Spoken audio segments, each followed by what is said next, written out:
শীতের শুরুতেই আপনাদেরকে ফুলকপির আমি পরোটা দেখিয়েছিলাম।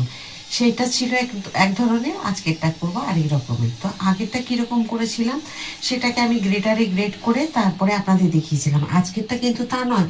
আজকেরটা দেখুন, আমি টুকরো টুকরো করে যেরকম রান্নার কপি আমরা কেটে নিই ছোটো ছোটো করে, এই দেখুন এইরকম করে একদম কেটে নিয়েছি।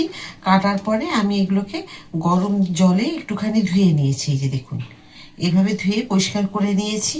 তো এগুলোকে জল ঝরতে দিয়েছি যাতে জল না থাকে।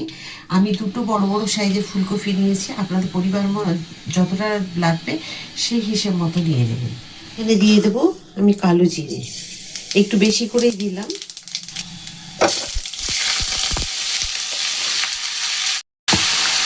প্রথমেই দিয়ে দেবো নুন, এতে 3 চামচ মোটামুটি নুন দিতেই হবে। তারপরে এবার পরে যদি প্রয়োজন হয় তখন দেবো।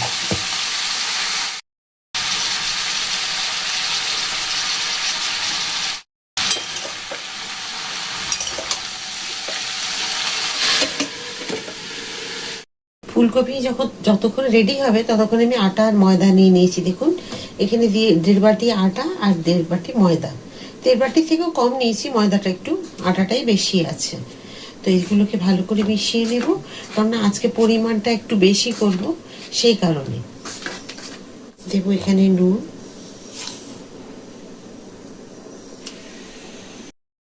দেখুন এতটা দিয়ে দেবো ময়ম, ধরে নিন মোটামুটি 100 গ্রাম মতো। 100 গ্রাম দিয়ে দিলাম সুজি। খুব ভালো করে মিশিয়ে নেব এগুলোকে। এবার আমি অল্প অল্প করে জল দিয়ে দিয়ে মেখে নেব।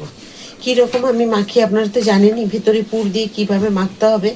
এটা যদি যারা দেখে রেখেছেন আমার ভিডিও, একটু কমেন্ট করে জানাবেন।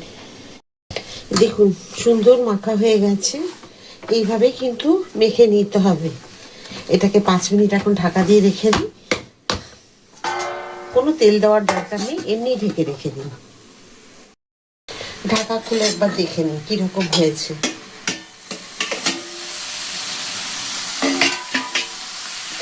দেখুন এবার কিন্তু এগুলোকে আমি উল্টে পাল্টে নেব। তবে এটা দেওয়ার আগে আমাকে দিয়ে দিতে হবে এখানে আদা। তাই আমি 1.5 ইঞ্চি মতো আদা দিয়েছি। আর এখানে লঙ্কাগুলো ঝাল নেই, শুধু গন্ধের জন্য দিয়েছি। দিয়ে দিলাম ধনে পাতা কেটে রেখেছি, সেটা পরে দেব। এগুলোকে খুব ভালো করে মিশিয়ে আর এটাকে রেডি করতে হবে পুরটাকে। এখানে দেখুন আমি নিয়েছি 1/2 চামচ ধনে, 1 চামচ জিরে, 1 চামচ জোয়ান আর 1/2 চামচ মৌরি। এগুলোকে আমি একটু ভেজে নেব। শুকনো কড়াই এইভাবে তাওয়াতে ভেজে নিতে হবে। দেখুন এগুলো ভাজা হয়ে গেছে। আমি এখন এগুলো শুকনো, একটু ঠান্ডা হয়ে গেলে তারপরে এগুলোকে আমি একটু গুঁড়িয়ে নেব। এখানে দিয়ে দেবো এবার আমি 2 চামচ চিনি। এটা যদি আপনারা ইচ্ছে হয় মিষ্টি একটু খাওয়ার, মিষ্টি মিষ্টি থাকবে, একটু হালকা নুন ঝাল মিষ্টি সব কিছু ব্যালেন্স দিয়েই তো আমি সব রান্না করি। যদি আপনাদের মনে হয় যে এইটা দেবো না, চিনি দেবো না, তো না দিলেও চলবে, কিন্তু একটু দিয়ে দেখবেন, খুব সুন্দর হয় স্বাদটা খেতে। আমার মনে হয় এইভাবে যদি টুকরো করে কেটে নিয়ে করেন না এই কপির পুর বা কপির পরোটা, তাতে মনে হয় খুব তাড়াতাড়ি হয়। আর গ্রেটারে গ্রেট করে এটা কিন্তু সময় লাগে অনেক, একটু অনেকক্ষণ ধরে গ্রেটারে গ্রেট করতে হবে।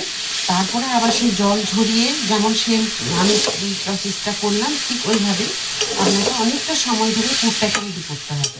তো দেখুন এই 1 চামচ মতো সুজি আমি উপর থেকে দিয়ে দিলাম, বেশি দেওয়া যাবে না। দিয়ে এটাকে শুধু একটুখানি এটাকে চিটচিটে করে নেওয়ার জন্য দিলাম আমি। দেখুন একটু দিয়ে দেবো ধনে পাতা বাটা। এবার দিয়ে দেবো ধনে পাতাগুলো।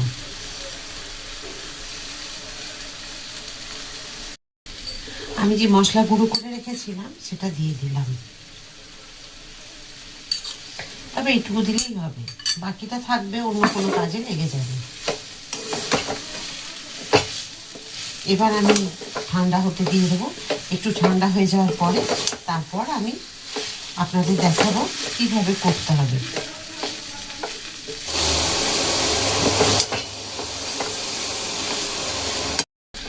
এবার নামিয়ে নেব। দেখুন আমি গ্যাস অফ করে দিলাম। এবার একটা আলাদা জায়গার মধ্যে নামিয়ে এটাকে ঠান্ডা করে নিলাম। দেখুন আমি এইভাবে একটা লিচি নিয়ে নিয়েছি। লিচিটাকে ঠিক এইভাবে একটা বাটির মতো করে নেব।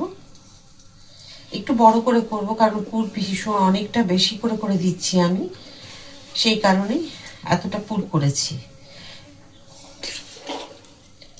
দেখুন ভর্তি ভর্তি করে দেবেন, কোনো ভয় নেই যে বেরিয়ে যাবে।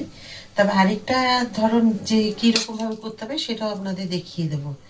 এর আগে দেখিয়েছি, তবু যারা দেখেনি তারা একবার দেখে নেবেন। এইভাবে চেপে চেপে এখানে দিয়ে দিন। তারপর ঠিক এই যে এইভাবে নিয়ে এইভাবে মুড়ে নিন। ব্যাস, তারপর হাতে দিয়ে একটুখানি বড় করে নিন। এই যে দেখুন পুরো সিল হয়ে গেল। এবার এগুলোকে আমি বেলে ভেজে নেব। আমি যেভাবে এইগুলোকে আমি বেলে নেব, দেখুন অল্প একটুখানি ময়দা দিয়ে এইভাবে চেপে চেপে একদম এইভাবে বেলে নিতে হবে।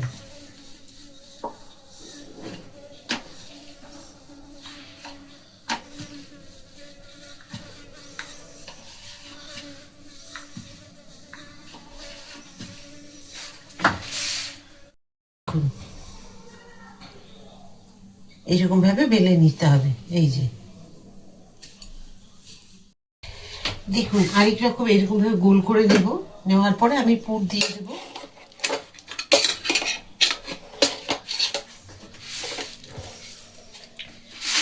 দেখুন দিয়ে এটাকে এইভাবে দিয়ে আবার এটা এক সাইডে মুড়ে দেব। তারপর আবার এইখানে দেব, দিয়ে এইভাবে দেব, দিয়ে একটুখানি চেপে নিয়ে এই যে দেখুন হালকা করে এবারে একটু বেলে নিতে হবে।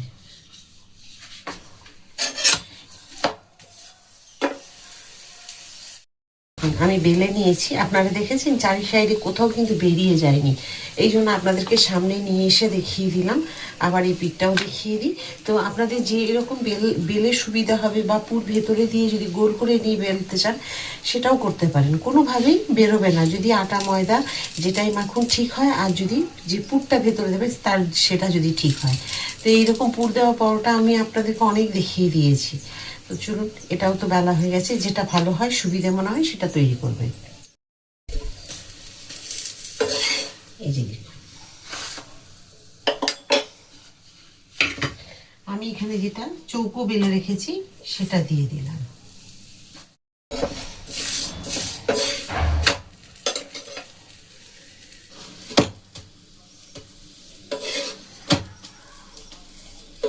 এই যে দেখুন আমি পরোটাগুলো তৈরি করে নিয়েছি।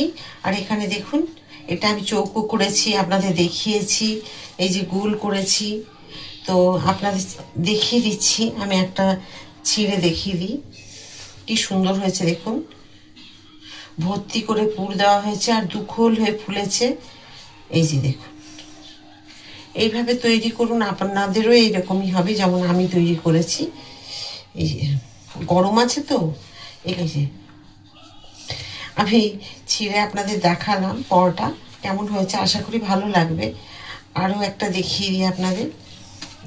তো আমি এগুলো সরিয়ে রেখে দিই। দেখুন খুব সুন্দর হয়েছে। আপনারা গোল চৌকো যেটা সুবিধা মনে হবে সেইভাবে আপনারা তৈরি করে নেবেন। তো আমি যে কফির পরোটা আজকে আপনাদের তৈরি করে দেখালাম, এর আগে যেরকম কফির পরোটা দেখিয়েছিলাম সেটা হচ্ছে আলাদা রকমভাবে দেখিয়েছি, গ্রেটারে গ্রেট করে, সেটা আপনাদের প্রথমেই বলেছি। আর আজকে তৈরি করলাম যেভাবে সেটা আপনারা দেখে নেবেন। খুব সহজ, আরও সহজভাবে দেখালাম। তো যতটা সহজ আমরা পারি, আমি পারি, চেষ্টা করি আপনাদের দেখানোর। তো যাই হোক, কেমন লাগলো আজকে আপনাদের কফির পরোটা?